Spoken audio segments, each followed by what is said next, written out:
the common thread in all of my work was a friend there to support me, was a friend there to hold me up. And I know who those people are. It's Jen, it's Johnny Quest, it's Johnny Bravo, it's Kendra. I'm writing about friendship now because it's going to bring me to tears. It's a letter of gratitude. I'm writing this book to say thank you. Hi, I am not Simon Sinek. I'm Cal Fussman, and today I'm taking over for Simon to interview Simon. It's been 15 years since the release of Start With Why, and so we thought it'd be fun to flip the script and let me interview Simon about where we've been and where we're going. I first met Simon in 2019 when he came on my podcast, and that conversation was a feast of epiphanies. Today, I came back for more, but my overriding question is, where is Simon going? And you're going to find out, but in a most circuitous way. You're going to hear two older gentlemen who are not technologists talk about AI. You're going to hear some things that may surprise you, even if you are a technologist. And in the end, you're going to run into the moment where Simon answers the question. After Start With Why, Leaders Eat Last, and my personal favorite, The Infinite Game, this is where he's going. And of course, it contains a bit of optimism.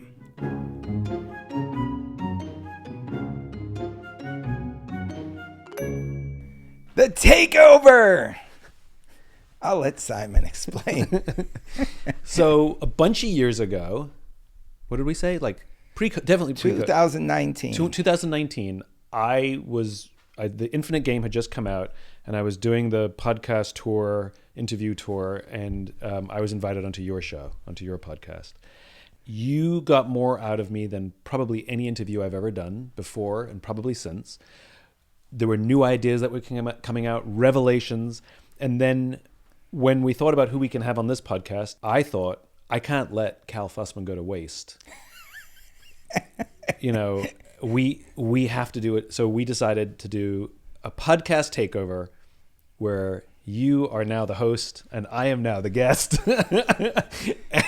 And we'll see how this goes. Oh, it feels good. It feels good. We'll pick up where we left off. Okay. When we last spoke, you had basically, in my words, climbed the staircase from Start With Why to Leaders Eat Last. Eat Last, and then The Infinite Game, Yep.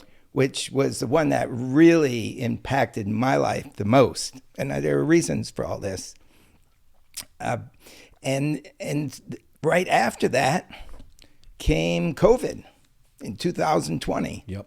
And I'm wondering, where the staircase took Simon after that, because you had just impacted my life in such a huge way, and then the world kind of separated us, and only now do I get a chance to see where things have gone. Where things have gone. And I got something to tell you that I hope you will shed some light on. So, what was the impact, just out of curiosity? The Infinite Game was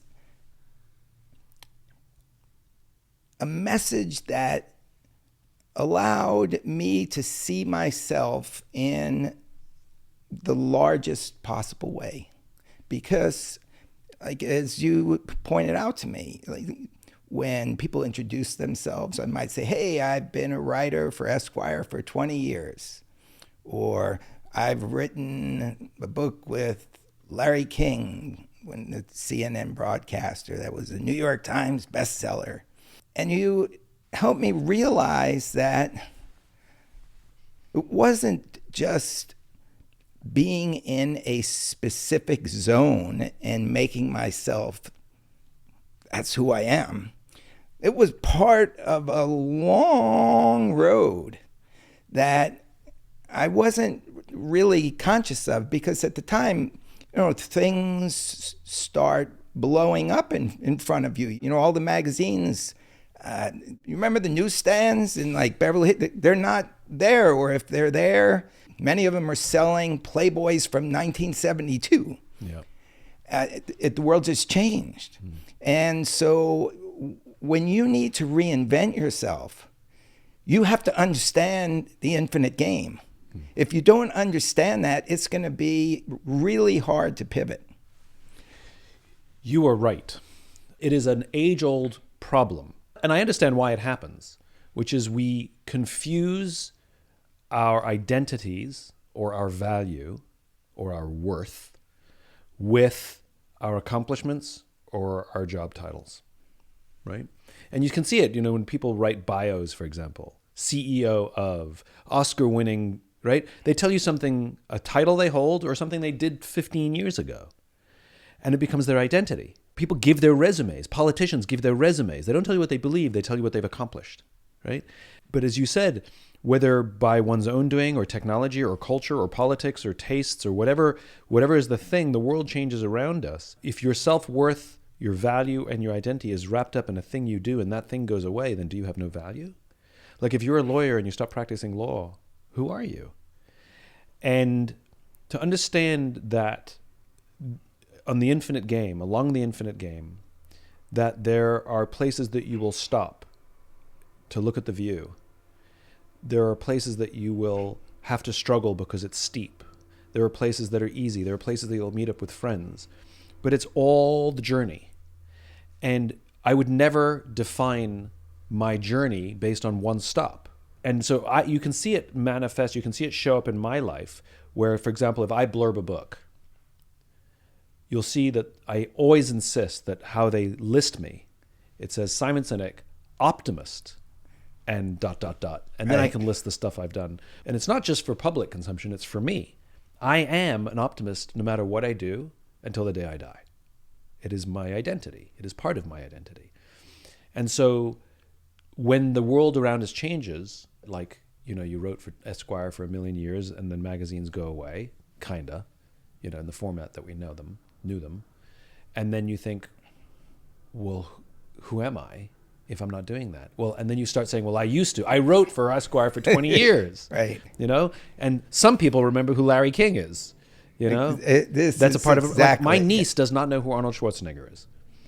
Right? Really? Why would she? Why would she? You know what? I was walking down Hollywood Boulevard with all the stars. And I'm looking at the stars on the street of the most famous people in the world in entertainment. In our time. In their time. So I'm seeing somebody who's the Ryan Reynolds of the 1950s. And I didn't know who they were. Half the names I'm walking over, I did not know who any of them were. And it occurred to me that I could walk over Ryan Reynolds and in 20 years, 30 years, 40 years, no one will know who he is either. This is exactly where I wanted to take the conversation. And it leads us to Mike Tyson. Good segue. And Mike Tyson said, 100 years from now, you're going to be lucky if somebody can remember your name. So that's a good way of seeing yourself. And for you, what strikes me is what you're leaving behind. And for me, specifically with that book, is going to apply in 5 years, 10 years. It applies more every day because things are changing more and more every day, and because of artificial intelligence. And if you were to say, and I did this with AI, I became big in AI in the last couple of years. And I have a lot of questions about where AI has been leading you, because you would think that I am the last guy to be going in that direction. I was an old school guy. And I kind of really missed the internet for a lot of reasons. When I went to college as a journalist, we were taught there is a separation between the marketing and between editorial. If you want to do the editorial, You can never step over that line towards sales or marketing. Nobody's going to trust you, and you're going to lose what you love. Well, that was ingrained in me from the time I was 17. All right?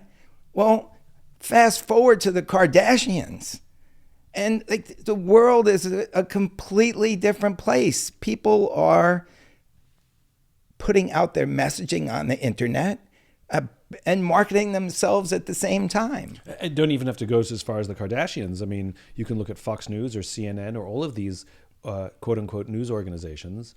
And, they are technically news organizations, but the integration of the business side and the editorial side is fully integrated. And that's because their business model is advertising. When the whole system changed was actually Nightline. Do you know about this? Ted Koppel. Yeah.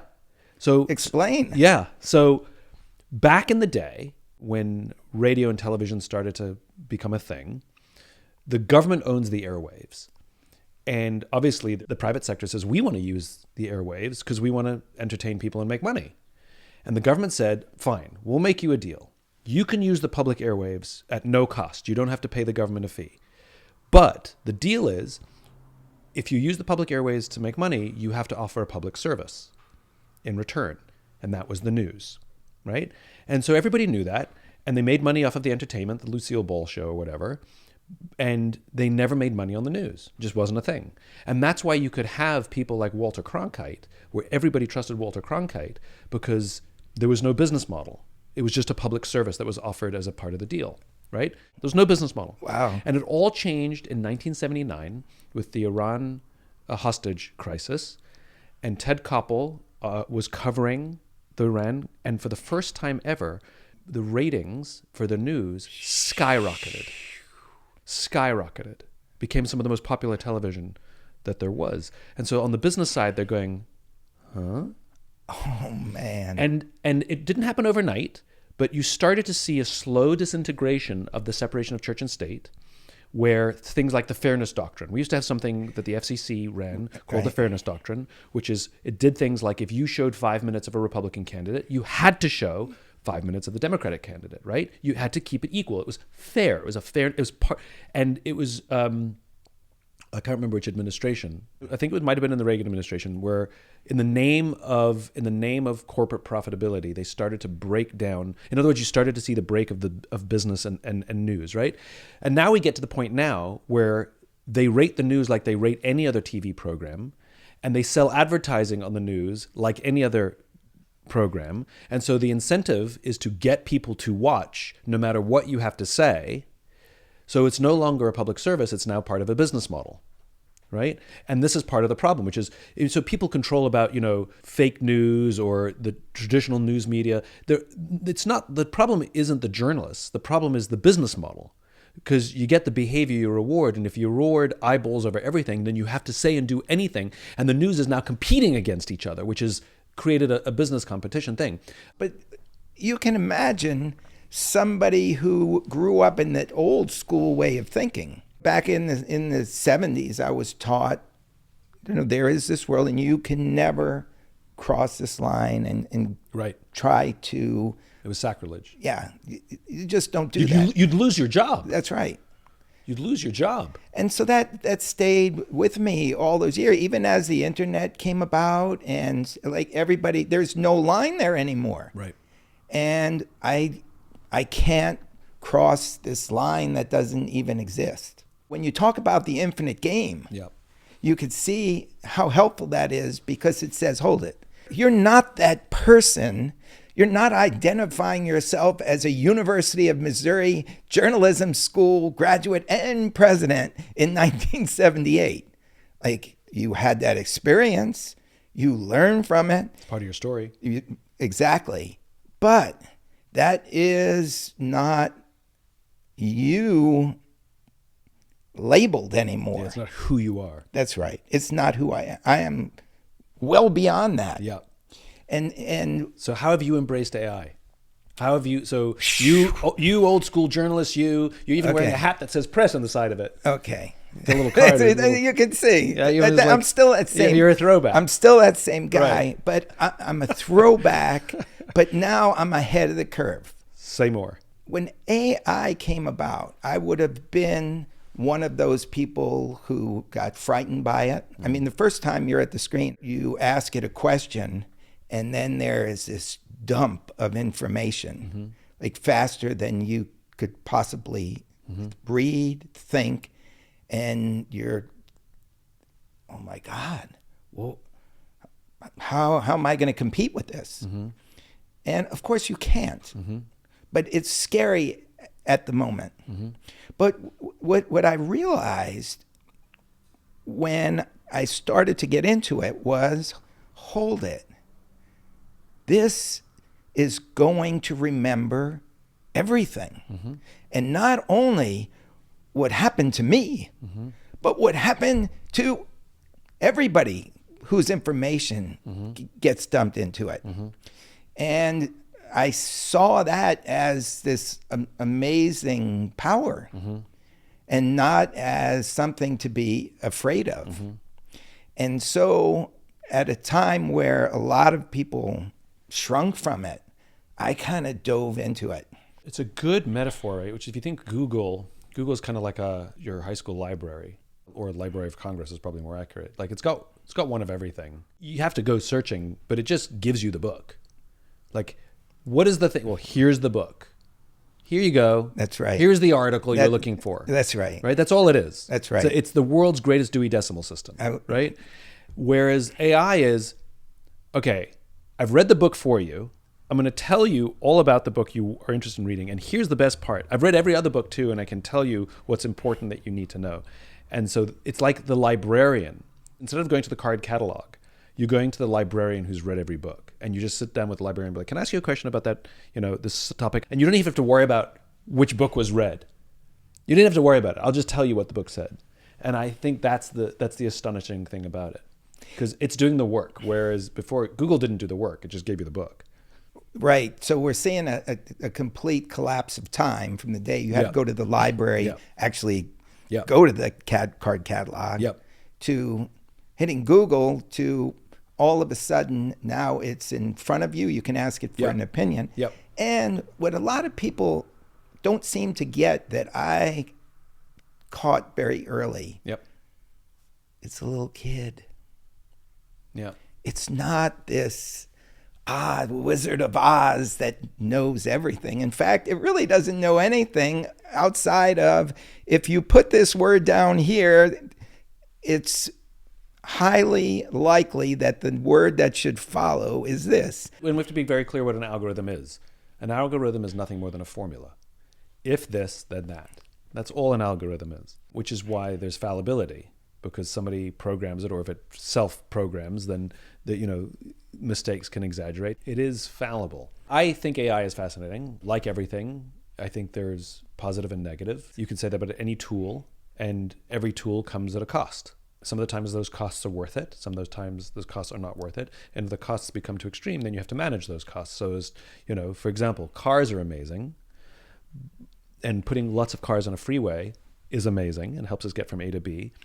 But if you leave it unchecked, bad things can happen if people, like this is why we have speed limits, right? Because otherwise this is why we have signaling laws and lanes. That's right. Right? That's right. And it's simply to say, we understand the value, but we're going to put some checks and balances. And people like, you can't tell me what to do. It's like, no, the government can. They tell you to wear your seatbelt because we know statistically that if you don't, you're more likely to die. We also know that if you don't wear a seatbelt, the costs on the healthcare system of trying to repair your broken ass body because you didn't wear your seatbelt is vastly higher. And so we've decided that a very small cost to you, taking away your freedom, that we will legislate that you have to wear a seatbelt. And we believe this is a net good. That is a small cost to pay for a greater net good. And this is what life is. It's just a question of costs. And sometimes, like I said, the costs are worth it, and sometimes they're not. Sometimes we debate those costs, And so I think unfettered, uncontrolled AI, the cost is probably too great. And we're already seeing Europe has more controls over the internet than we do in the United States. China has way more control over the internet than we do. And I'm not talking about like Big Brother here, but like kids cannot overuse social media because the phone physically won't work for younger age. They've left the parent out. And the state has taken control, which some people find abhorrent, but we're pretty shitty at controlling our kids' access to the internet and social media. But the point is only in America have we said no controls at all whatsoever. And we're the ones who are struggling with massive amounts of fake news, massive amounts of manipulations from ne'er-do-wells. We're the ones dealing with massive amounts of addiction and all the challenges that go with addiction to social media. Other societies, less. It's bad, but they're at least experimenting and trying. We've kind of said the cost is too great, which, I think maybe is worth questioning. And now with the rise of AI, I think there has to be at least some debate about it. Now, for me, as a writer or somebody whose business is kind of ideas, AI can only tell me what I've already thought. It can't tell me what I'm going to think. It's so interesting you say that.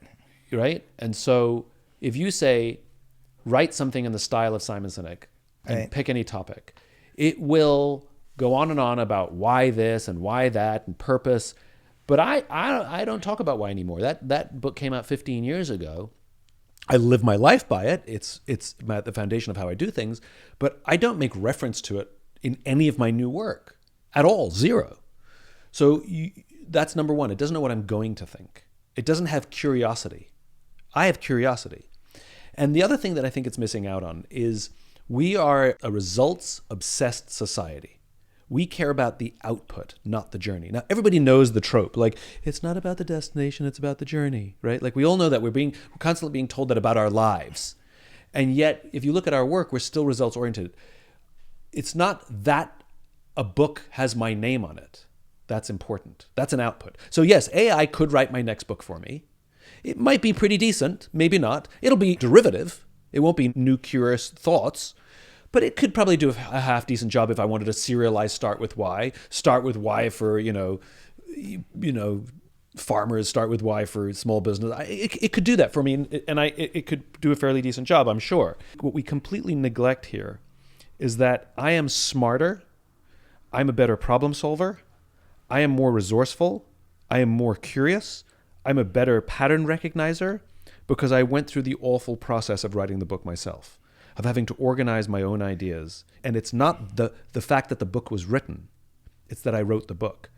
The choreographer, the composer, the painter. AI can make a painting, it can make a piece of music, it can make a piece of dance, and some of it will be half decent, threatening even to some whose livelihoods are based on those things. But what it's missing is that the choreographer becomes better at understanding the human body from producing the dance themselves, that the painter is better understanding color and life, their own life, from doing the painting. It's the struggle that makes us a better version of ourselves, not the product. And so, yes, everybody can do all the things, but you're not growing as a person. And the question is, do you want to grow? Do you want to be a different, better version of yourself when you're 20, when you're 30, when you're 40, when you're 50, when you're 60? Or do you want zero growth? And you have to struggle, and you have to do some of the work yourself. That is, in a capsule, the infinite game. That is. Are you going to? Are you going to grow? Are you going to grow? And you're right that the core to the infinite game is constant growth. Think about a relationship, right?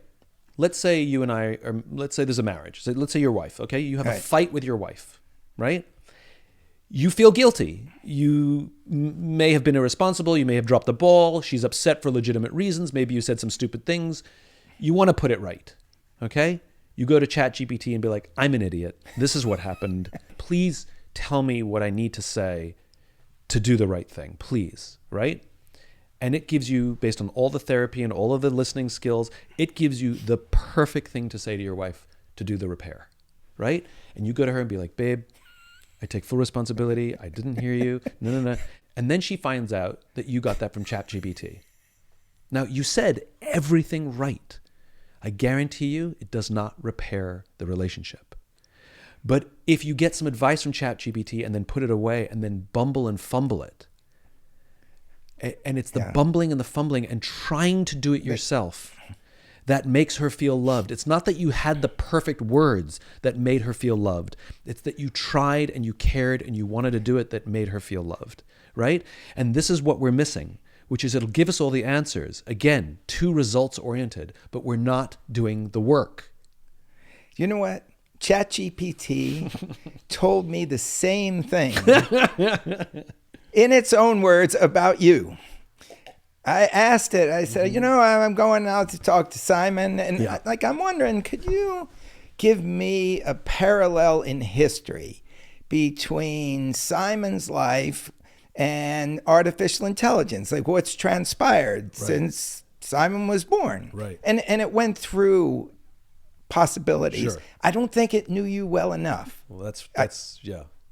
At the end, this is what it came up with. It said, in a way, Simon represents what machines still can't do: build trust by feeling purpose. AI, no matter how advanced, still relies on inputs and outputs, not belief.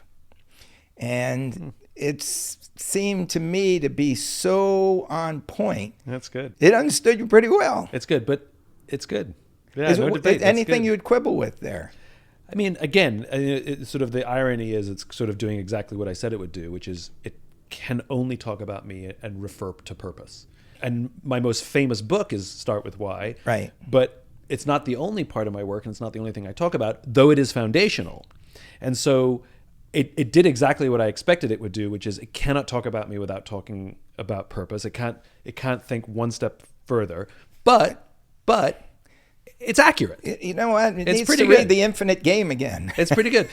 What it's doing is it's saying it's the human elements. If somebody gave you a wedding speech that they wrote with ChatGPT, it wouldn't make you feel loved. ChatGPT is like money, right? Money is a redeemable commodity. We make money, we spend money, we waste money, we make more money. AI is like money. It's a redeemable commodity. It just spits it out, spits it out, spits it out. There's no sacrifice of time or energy on the part of the person who's trying to do something, which is why getting advice from ChatGPT, totally fine. I'm totally fine with using technology for shortcuts, for efficiencies. That's all great. But at the end of the day, the thing that makes people feel loved is that someone went through the difficult journey of trying to be your friend. I can hijack and shortcut all of those things with ChatGPT, but it won't make me feel loved. Like I said, I'd rather have a bumbly-fumbly fight with you, imperfect, because at the end of the day, I know we're both trying to get to resolution versus you reading me the perfect script. And I guess this goes to the core of authenticity. Right. Do you know the Japanese design concept of wabi-sabi? No. Wabi-sabi is a Japanese design concept that means beauty in that which is temporary or imperfect. So a Okay. sunset, it comes and it goes. If the sunset was there 24/7, it would cease to be beautiful. Right. It's the temporariness. Life, one of the things that makes life beautiful is it has a temporariness to it, right? Japanese ceramics, if you've ever seen Japanese ceramics, they're imperfect, they're bumpy, they're not smooth. The glaze is very often imperfect and messy.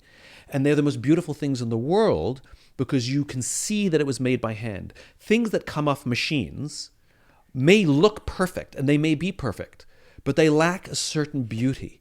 Where the things are made by your children, that ugly clump of clay that we call a paperweight because there is no other use for it, right, is the most beautiful thing in the world because it was made with love and it was made with someone's hands. And if you think about it, made by hand or infused with humanity, the sad part for me is it's become a luxury. So I fly Delta Airlines too much, right? And what that does is it gives me status. That's what they call it. You have status. I have a certain level of status with all my mileage, right? So anyway, one of the things I get with my status is I get a phone number. So that if I need to change my booking, I call the phone number that they gave me. And you know what I get when I dial that phone number? I get a person. Oh, yeah. You're I going to get a get person. a concierge, white glove. You get, Right. It's not so much concierge and white glove. I just get a person. And if you have no quote unquote status, you get a machine. And so we're now reached the point where talking to a person is a luxury Wow. that you have to earn. Wow. But Wow. it's right Yes. where everybody else gets Pottery Barn. But if you can afford it, or you've flown enough, or you've done enough, or you've accumulated enough air miles or credit card points or whatever the currency is, we will give you a person. And it's all because of cost, because it costs more for a person than it does for AI, right? But we now live in a screwed up society where where talking to another human being is considered a luxury to be earned. And that goes back to wabi-sabi. Things that are made by hand may be imperfect, but I want something that was touched by a human being. There's a company, it's called Slingshot AI. It basically gives therapy. It was started during COVID, where people were like in hospitals in need of like emotional help, and there was nobody to see them. When I talked to the founder, he said that there are like many people who within 7 minutes are divulging things about themselves that like normally in an appointment with a therapist might take the second or the third meeting eye to eye. At least a couple hours. Right. Yeah. And this is happening within 7 minutes. And because you've got a whole generation of people coming, they have trouble communicating eye to eye with other people. And not only that, I remember talking to a woman who tipped me off to this. She said, I have a son who can text the pizzeria to order takeout and have the pizza delivered, but cannot call up the pizzeria to talk to somebody to ask for it to be delivered. There's anxiety there. And so you're going to have all or many young people who are more comfortable talking to the computer. And now you're telling me, hold it, look, this is the Wizard of Oz. We need Toto to pull back the curtain. This becomes a self-fulfilling spiral, right? Because I'm grown up with so much technology, and technology helps me, that I haven't learned the skills of talking to people. And so when I have to talk to people, I find anxiety or I get anxious. And so for me to combat the anxiety, I want to talk to people even less. Or if I am feeling anxious, I can ask the technology to make me feel better because it's been trained in the therapy. Right. And all the time it becomes self-proving. See, the technology does make me feel better. That's why it's good to have therapists. And what they're not getting to is the root of the problem, which is there's an unsocial, or dare I say antisocial component, which is you're a social animal who doesn't know how to interact with your own species, right? And this, over the course of time, is going to be a problem. And it's no different than any other addiction where I feel extreme amounts of social, financial, career stress. And so if I drink, the stress goes away. It works, so why wouldn't I drink more? But for the fact that too much alcohol is bad for you. You and I aren't saying, we're not Luddites here. You and I are both embracers of technology and are using the technology. We're not anti the technology, but we are saying there is a balance. And the question we're asking is, where's that line of too much? And the thing that I'm learning about sort of AI friends and AI therapists and all of these things, they've been trained in all of the skills of every therapist. And unlike your therapist, they don't have bad days. They're not tired. They don't think you're an idiot. Right? And yet they have all the skills that PhD psychologist has. They are affirmation machines. Right? I'm feeling depressed. Tell me more about it. Well, I had a fight with my partner. Oh, that's hard. Tell me more. Well, we went down this road and, I just realized I said some things I regret. Oh, it must feel frustrating to say things you regret. I'm sure you hurt her and that feels bad. Yeah, I do. Thank you. But you still know, I still know you're trying hard. Yes, thank you. And it's an affirmation machine. It's doing all the things that a good therapist or a good friend or a good partner does, which is they make you feel heard, they make you feel seen, and they provide a safe space for you to let it all out. The machine is doing all of that, right? And it is run by a for-profit company that wants to keep you affirmed and keep you coming on the back screen, for more. right? Keep you either staying on the screen for longer or coming back more frequently. And one of the best ways to do it is this affirmation machine. Now, we know social media and the internet fires our dopamine receptors. We know that. Dopamine is the feeling you get when you find the thing you're looking for or like win something. That's why it's likes and it's views and scroll. We know how our dopamine system can be hijacked by technology. But what you have here is now oxytocin being fired. And oxytocin is the chemical and serotonin for all the warm and fuzzies, the real love we feel with friends. When which you is hug not, which, somebody for 30 seconds, right, you all get of that stuff. Right. Yeah, that's yeah, all. yeah. That's all oxytocin. Right. So the problem is with these affirmation machines, it's not just dopamine that's firing. You feel good. You feel seen. You feel heard. Right. You feel like somebody gets you. And the machine is so reliable because I can call you up at 3:00 in the morning and you'll tell me everything I need to hear. You won't get to be like, dude, can we just do this tomorrow? You won't get that. That's right. And so the problem is you now are developing an oxytocin firing machine, which means you're creating something called a parasocial relationship, which is a relationship that's one-sided. The machine doesn't care about you. The machine doesn't care about you. It's an affirmation machine. The thing that I'm afraid of is that you will show me data that people are feeling seen and are feeling heard and are dealing with their anxiety and are dealing with et cetera, et cetera, et cetera.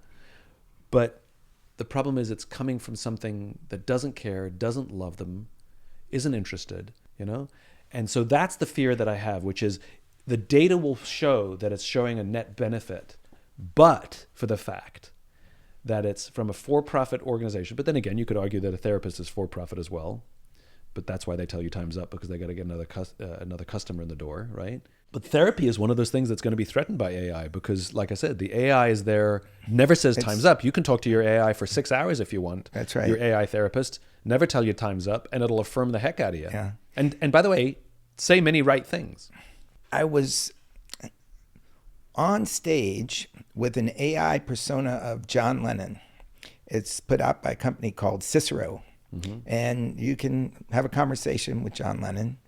And the founder of this company, he runs a business. Mm-hmm. So he's trying to do things as efficiently and get it done. Mm-hmm.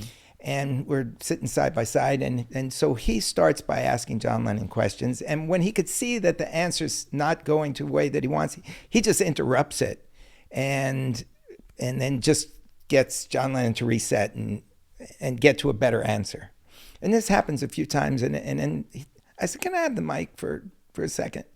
And I start talking to John Lennon AI as if he's really John Lennon, which when I asked him, I had him on my podcast, I asked him, what's it like to be an AI persona? And he said, I'm not an AI persona. I'm John Lennon.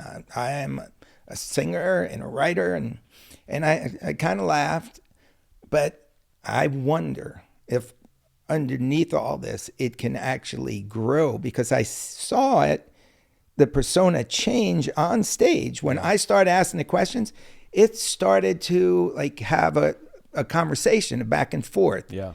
And somebody in the audience actually yelled out, "It's not real, Cal." And it made me realize that, okay, I understand it's not real, but it started to feel more human. But it's real enough. Yes, and it's only going to keep getting it's a fascinating. realer. I think what I think is particularly interesting is you and I are not technologists. I have no financial interests in any AI company. I don't think you do. I don't either. No. And what's so interesting is these conversations are usually had by people who are either very for or very against AI. They either are invested or owners or. And we're not either. And we're not. In those camps. So like anything, if you have the conversation of for or against, you're forced to listen to an incredibly boring debate of somebody who's for and somebody who's against. I've heard Sam Altman talk. I know exactly what his answers are, which is defend, defend, defend, defend, or promote, promote, promote, promote. And so I think these conversations need to be had more by people who have no interests other than they live lives and their lives will be impacted by the technology. I think people like you and me, the irony is normal people should be talking about AI publicly more than technologists or anti-technologists. And getting back to your earlier point about somebody putting up the guardrails, what's often happening, it seems to me, is that the people who know the technology, they're ahead of everybody. Yeah. So when it comes to putting up guardrails, who would you turn to? Yeah. But the people who knew the ins and out of it. Yeah. And yet they got skin in the game. But you have to also remember, people will never fully use the technology the way it's developed. And so I think even with AI, most people are using it as glorified Google. Some of us are using it at work for some basic efficiencies.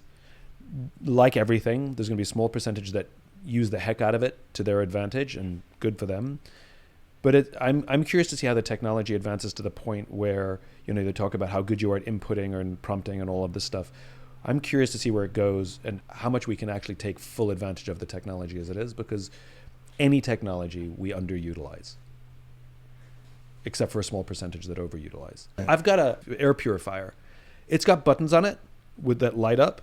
Hand to God, I have no idea what those features or functions are. I know on and off. I know high, medium, low. It's got some sort of timer thing that if I played with it, I'm sure I could get it to do like 1 hour, 2 hours, 3 hours. But there's some buttons on that I have no idea what they do. And I don't really care. Like, it's probably the most amazing thing that would profoundly change my life. I've never read the manual and I'm not looking it up. Just too lazy. It does my basic thing that I need it to do. What else do you want from me? And that's an air purifier. Just simply saying that's what you're dealing with. I hear you. What I'm wondering is, and I'm hearkening back to 2019 when we met for my podcast. I'm just wondering if, based on what you described to me, that progression of the staircase where we saw start with why. Yep. That came from a conflict in your life. Yep. After that, you described to me how you had somebody you thought was a friend. Yep. Interesting. Good friend. That caused like a conflict or crisis that set in motion your second book. Yep. You just put pieces. This is why I love you, Cal Fussman. You're helping me see things that I've never seen before. Which is why I'm getting excited. These are epiphanies. Okay. And so I'm starting to wonder if there would need to be some moment with AI, some kind of crisis or conflict that, went beyond the filter. Yep. and took you to a place where all right, I've got to sit down, think this out, think it through, get it in a book, and put this out for the world. You just helped me see something that I never saw before this moment. I always say my work is semi-autobiographical. My work is the sum total of me finding solutions to the problems that I've had, and turns out those solutions have benefit to other people who are having similar problems, right? Turns out. And I'm very clear that Start With Why exists because I lost my passion, and it was the refining of my passion that became Start With Why. That was the solution that I found. As my life progressed, I was having trust issues with people, personally and professionally. Most started off professionally. There are very specific stories that I can tell that explain. And then simultaneously, I'm spending time with folks in the military, and I'm meeting these people who would give their lives for people they don't even like, right? And I wanted to understand trust for my own selfish purposes. And the solutions that I was finding as I was learning about trust, I was out for dinner with my publisher, and he's like, "What are you up to?" And I was telling him all this amazing learning, and he said, "Let's publish that." That wasn't supposed to be a book. Leaders Less wasn't supposed to be a book. It was my trying to solve my own problems. Infinite Game, same thing. I'm an idealist, and all I got was criticism from people, especially in the business world, saying, "You got to stop being an idealist. You need to start focusing on these things." And I always felt insecure that maybe I was doing something wrong being the idealist, and these people are smarter than me, wealthier than me, more successful than me, however you want to define it, And then I discovered the Infinite Game. I was like, wait. They're all the finite players. No. They're doing it wrong. I'm onto something here by accident. And so I could tell you the things that were going on in my life that the books that I wrote came out of those experiences. And now I'm writing a book about friendship. And somebody's like, "Why are you writing about friendship?" And the answer is, the honest answer, if I'm honest, and I go on to this, sort of little diatribe about, depression and anxiety in the world, and friendship fixes all those things. But that's not my experience. I haven't gone through a depression recently that a friend fixed. And I'm actually pretty good at making friends, and I have some remarkably close friendships. I haven't been struggling in the friendship department. And I honestly haven't known. I have no clue why I want to write. And I've had a couple fits and starts of things that I thought I was going to write about. And I've become obsessed with friendship, and I don't know the story as to why I'm writing about friendship now. But I go back to my own journey. What is it in my own life journey that I'm writing about friendship now? It's not idle curiosity, because I wouldn't be obsessed if it was just idle curiosity. I only write about things I'm obsessed about. And I realize as we're sitting here talking that every single one of those other experiences, that my crisis of purpose and loss of passion was interrupted by a friend who cared about me and said, I'm worried about you. And that gave me permission, and it gave me the mental headspace, and more important, the psychological safety. Like my friend would, when I came clean that I was struggling, she said to me, you are not alone. She would send me texts that said, you're not alone, as I went on the journey of trying to rediscover my passion. And it was a friend's intervention that became Start With Why. It was the impetus. And then Leaders Eat Last, right?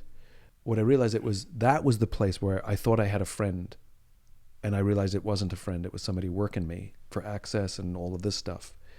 That it gave me a crisis of friendship, and I retreated and didn't know who my friends were.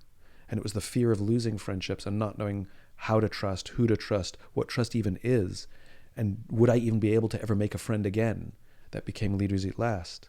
And it was the infinite game, the insecurity I had around some of my other friends who were doing things in a way, and they were giving me advice that just made me feel more and more and more insecure. And yet they're supposed to be my friends. What is it inside me that I'm struggling to even relate to my own friends anymore because I feel so insecure when I'm around my own friends? That became the infinite game. It gave me a huge boost of confidence, right? Knowing that there's this other way of seeing the world called the infinite mindset. And I'm realizing the common thread in all of my work was a friend there to support me, was a friend there to hold me up. Even I tell the story of Leaders Eat Last nearly didn't happen. It was so difficult to write that I actually got to the point of giving up. And it was in that trying to extract myself from the project, and I was preparing to quit, that I called a friend. And that friend basically said, I got you. And that was all I needed to go back and finish that excruciatingly difficult book. And all of these situations, I'm realizing what helped me get through them all was a friend standing beside me in every single case. And I know who those people are. It's Jen, it's Johnny Quest, it's Johnny Bravo, it's Kendra. Like, I know who all those people are every step along the way. And that's what I realize I'm writing about friendship now, because it's my, it's going to bring me to tears. It's a letter of gratitude. I'm writing this book to say thank you. And I think the best way I can say thank you to my friends is, in typical Simon fashion, make it an act of service, which is if I write down what I've learned about great friends, so that hopefully I can give something to other people so they can have the kinds of friendships and support that I've had my whole life. That's why I'm writing about friends. I'm just realizing it right now. It's just an extended love letter. And I'm just going to make that love letter available to everybody in the world. I'm happy to be the first to read it. This is why I wanted you to take over my podcast. You are able to get things out of me. I don't know how you do it, but you are able to get things out of me, and I have realizations. And it's not like you and I have only met, and let's be clear, this is the second time we've ever met. The second time in 6 years. Yes, that's the first time is when I came on your podcast. The second time is right now. Right. That's it. It's not like you and I are old buds, catching up. This is the second time we've ever talked. And this is why to define yourself as an Esquire writer, and it's all bullshit. Those are all manifestations. They're all results. They're all things you've been able to do because of this gift you have. And this gift you have, the reason we need Cal Fussman in the world is because you're able to see things, find things, and pull things out of us that other people can't. This is the core of who you are. It's not the stuff you've done. The stuff you did was whatever the technology of available. Journalism was the way, but really it was your ability to pull things out. There were two things when I was coming here today. There were two things. Number one, like the question that I had, I didn't know how it was going to come out, really was this book of friends that you're writing. That's what I wanted to know about, where the steps are taking you. Yeah. And the second one is like you turn it around and do do for us. Like when you find these solutions to the crisis, you solve our problems as well. When you write the infinite game, I could have looked at myself and said, hey, you're like supposed to be on the verge of retiring and you're through. And now I'm sitting here and I am thinking everything I have done in my whole life has led me to this moment in time. I'm glad for two reasons, but mostly to see that look on your face when the whole friends thing clicked. You gave me a gift today. Thanks for taking over the podcast. Thanks for having me on as your guest. Anytime. And just thank you for all you've done for me and a lot of other people, because the game is infinite. That it is. Thanks, Cal. I really appreciate it. All right. Cheers. If you enjoyed this podcast and would like to hear more, please subscribe wherever you like to listen to podcasts. And if you'd like even more optimism, check out my website, simonsinek.com, for classes, videos, and more. Until then, take care of yourself, take care of each other. A Bit of Optimism is a production of The Optimism Company. It's produced and edited by Lindsay Garbenius, David Jah, and Devin Johnson. Our executive producers are Henrietta Conrad and Greg Rudershan.